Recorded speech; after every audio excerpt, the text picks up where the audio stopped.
চলবি না এলাকায় কি আটকান না? আপনাকে কে মানা করেছে? সেখানে আটকাবেন না, আপনি এখানে আটকাতে পারেন না, তো কিভাবে আটকাচ্ছেন?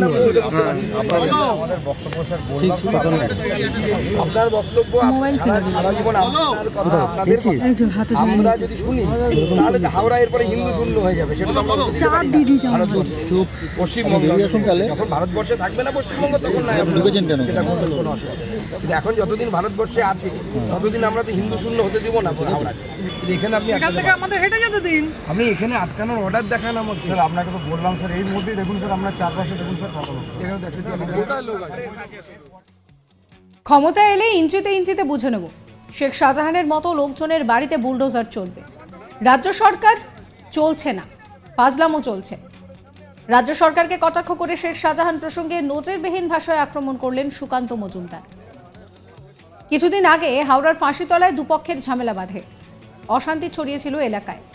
এখনো 144 ধারা জারি রয়েছে সেখানে। এই ঘটনায় আক্রান্তদের শনিবার দেখতে যান সুকান্ত মজুমদার, কিন্তু ওই এলাকায় 144 ধারা জারি আছে বলে পুলিশ তাকেও বিজেপি কর্মীদেরকে হাওড়া পুরসভার সামনে ব্যারিকেড করে আটকে দেয়। বাধা পাওয়ায় পুলিশের সঙ্গে বাদানুবাদ শুরু হয়। প্রায় 1 ঘন্টা ধরে চলে এই পরিস্থিতি। তিনি সাংবাদিকদের মুখোমুখি হয়ে বলেন, 2026-এ ক্ষমতা এলে ইঞ্চিতে ইঞ্চিতে বুঝে নেব। শেখ শাহজাহানের মতো লোকজনের বাড়িতে বুলডোজার চলবে। লিখে রাখুন স্ট্যাম্প পেপারে। যখন ভারতবর্ষে থাকবে না পশ্চিমবঙ্গ তখন না সেটা কোনো অসুবিধা। কিন্তু এখন যতদিন ভারতবর্ষে আছে ততদিন আমরা তো হিন্দু শূন্য হতে দিব না হাওড়াকে। এখানে আপনি আপনি এখানে আটকানোর অর্ডার দেখান আমার স্যার। আপনাকে সুকান্ত মজুমদার এই নিয়ে কি বলছেন শোনাবো আপনাদের। দেখুন, পরিষ্কার বলে দিচ্ছি, পুলিশ যে কথা দিয়েছে সেই কথা পুলিশ রাখতে যদি না পারে বিজেপির মতো করে বুঝে নেবে। আমরা আমাদের স্ট্যান্ড ক্লিয়ার করছি। কিছু মানুষ, একটি সম্প্রদায়ের সব মানুষ নয়, আমি বারবার বলছি, কিছু মানুষ তারা হিন্দুদের যে সহনশীলতা, এই সহনশীলতাটাকে দুর্বলতা মনে করছে। এই দুর্বলতার জায়গায় নেই। 26-এ বিজেপির সরকার তৈরি হবে, তখন কিন্তু আমরা ইঞ্চিতে ইঞ্চিতে হিসাব বুঝে নেব যারা এই কাজ করছে। এবং তাদের বাড়িতে, শেখ শাহজাহানের মতো লোকেদের বাড়িতে বুলডোজার চলবে, বিজেপির বুলডোজার চলবে, গেরুয়া বুলডোজার চলবে। লিখে রাখুন স্ট্যাম্প পেপারে, সেই দিন আসছে। তিনি আরো বলেন, রাজ্য সরকার চলছে না, ফাজলামও চলছে।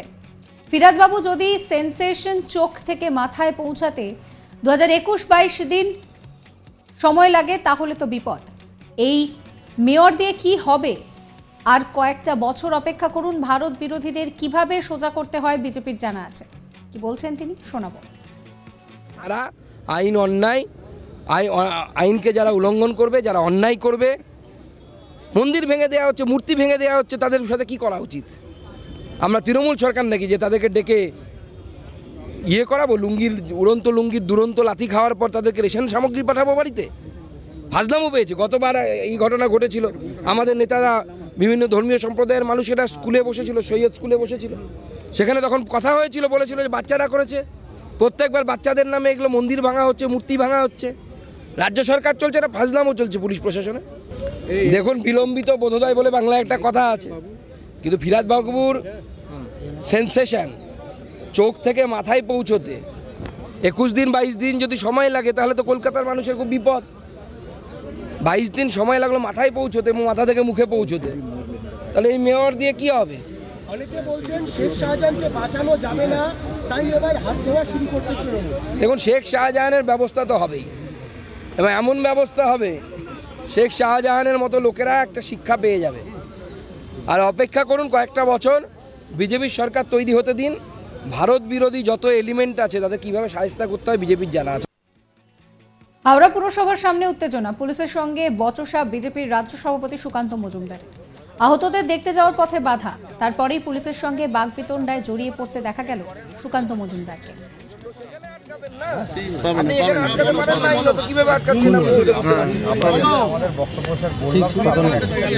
আপনার বক্তব্য সারা জীবন আপনার কথা আপনাদের আমরা যদি শুনি তাহলে হাওড়া এরপরে হিন্দু শূন্য হয়ে যাবে। সেটা তো পশ্চিমবঙ্গ যখন ভারতবর্ষে থাকবে না পশ্চিমবঙ্গ তখন না।